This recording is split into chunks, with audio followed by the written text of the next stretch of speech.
welcome to the Centre for Computing History. Now, it's been a long time since you've seen us. There's been an awful lot going on at the museum. The main thing is we've been moving towards our museum accreditation, which we're hoping to hear about very, very shortly. Fingers crossed. We've also had a load of events going on, a load of new items entering the collection here. And talking of which, we're going to be talking about something to do with our old friend here, the ZX Spectrum. Of course, we've seen 1001 videos of the ZX Spectrum. We've actually got something quite a bit more exciting to show you. Yep. So for this, I need to have my anti-static strip on here. And I need my rubber gloves. Yep. As far as we know, this has never been seen before on YouTube, or in public, for that matter. Never been seen anywhere in public. So what we've been doing, we've been visiting the offices of Nine Tiles, who are local to us, and they've handed us something pretty amazing. And here we are. So this is a ZX Spectrum prototype from somewhere around July 1981, I believe. Right, so Phil, what we've got in front of us here is the birth of the ZX Spectrum. Basically, yeah, this is the Spectrum prototype. Hand assembled after the design was final enough that they were pretty sure it would work. Shipped off to somebody who could make the software to run on it. It's a piece of history, basically. Before it even made it into being a printed circuit board, this was the wire-wrapped, lovingly made Spectrum to be. And yeah, let's take a look at it. Right, okay, so got to handle it very, very carefully.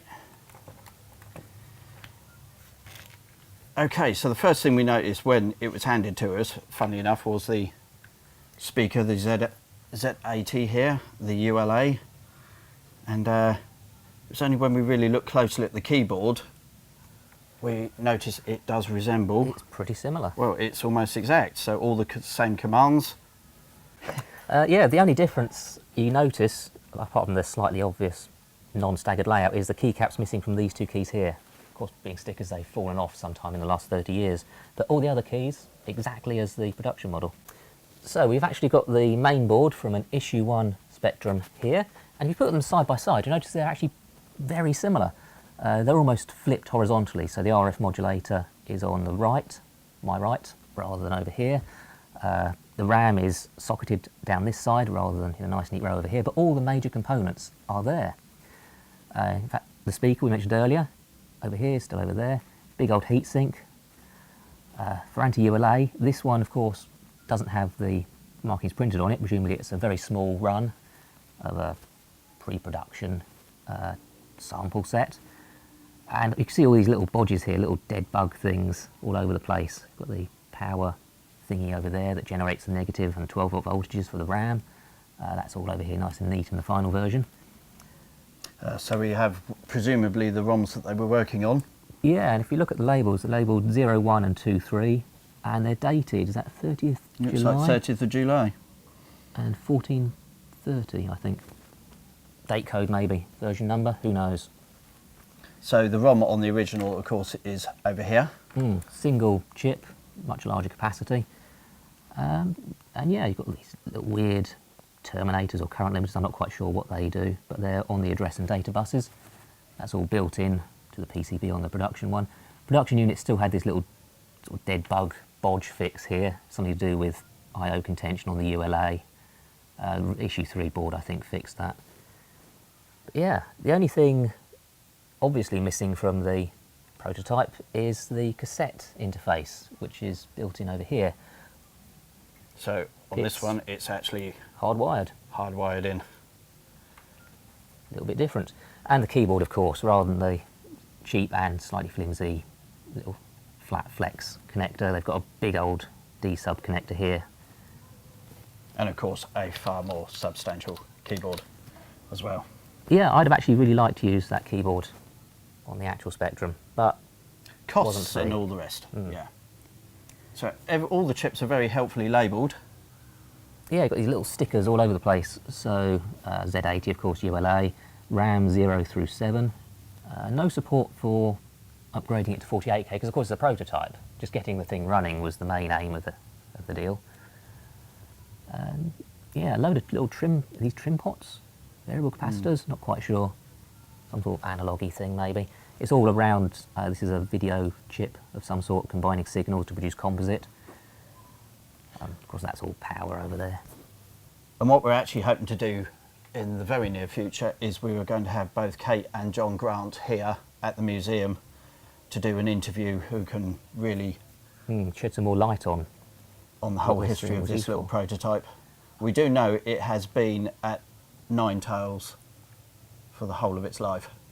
Yeah, I think they've done an interview before that covered some of this story, and I think they said they received the hardware units fairly late in the day, so they didn't actually get to use this all that much in the development. And of course the Spectrum ROM was never finished. Yeah, I don't know if Sinclair rushed it to market or decided it was good enough, but it was famously fairly slow to run. Presumably they had more optimizations. I think it's also quite interesting if we can unplug the keyboard here and turn the board over. It's all wire wrap. Fairly common for prototyping back in the day. You'd use a special sort of twisty gun thing to crimp, not to say crimp, what's the word? Wrap. Yes, wrap, sorry. And the clue's in the name, isn't it? To wrap the wires onto the square pins.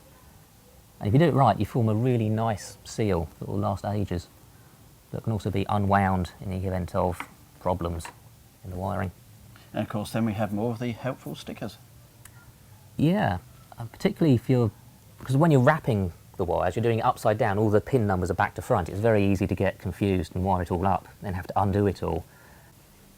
So Richard Altwasser did the hardware, almost certainly the hardware that we're seeing here, and Steve Vickers at Nine Tails was tasked with producing the basic ROM. It's often thought that Steve Vickers worked for Sinclair. I've seen it written a lot on the internet that he was a Sinclair employee. He wasn't, he worked at Nine Tails. So they were contracted to do the software development. Yes. And they had some pedigree there because they worked on the ZX80 and the 81 ROMs as well. Indeed. So Richard Altwasser and Steve Vickers both left their respective companies before the Spectrum was quite finished and went off and formed Cantab, that later on produced the Jupiter Ace. Yeah, it's probably time to wrap it up. Obviously this is only a quick overview of something that's very recently arrived to become part of the collection here permanently at the Centre for Computing History in Cambridge. So the main thing to do here is really thank Kate and John for handing this prototype over to us. We're really very, very excited by it. Yeah, a lot of people who worked on these pioneering systems back in the day tend to store them in their sheds, in their attics, assume that they're not worth anything, and they end up being trashed much later on. So to have somebody realise that they've actually got a piece of history in their house and they're willing to have it preserved for future generations is a really cool thing. Okay, so thank you very much for watching, and we hope to do more of these videos this year. As I say, we've been incredibly busy, but we hope to find the time to show more of these things to you in the near future. So thank you very much for watching. Thank you very much. Goodbye. Like and subscribe. Please do. Also visit